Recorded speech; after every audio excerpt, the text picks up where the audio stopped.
unwell die in jail, fear of vulnerable and unwell hacker Lauri Love after Amber Rudd backs the vicar's son's extradition to America where he faces 99 years in prison.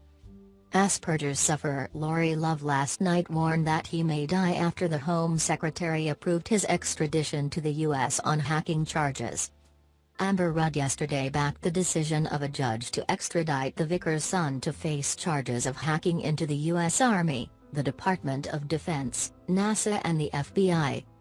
It means that barring a successful appeal, the vulnerable and mentally unwell student will be sent to the U.S. where he faces a 99-year prison sentence if convicted.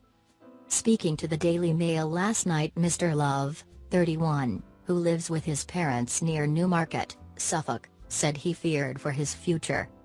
"I don't think much of my future life prospects. I face decades and decades behind bars and at worst I may die," he said. "We were kind of expecting this, but it's still a disappointment and a kick in the gut. I've got to watch my mental health now and make sure I have support. We will put as much as we can into the appeal." His father, the Reverend Alexander Love, said, "He has warned us on numerous occasions that he would take his own life rather than go to the U.S. He's a 31-year-old genius, but he lives with his parents because he cannot cope on his own. The treaty is flawed and one-sided. The U.S. don't even have to present evidence. That is what makes it so cruel. He will be punished before he is found to be innocent or guilty."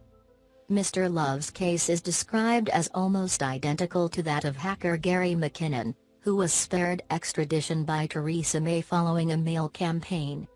She said at the time that extraditing Mr. McKinnon would carry such a high risk of him ending his life that it would be incompatible with his human rights.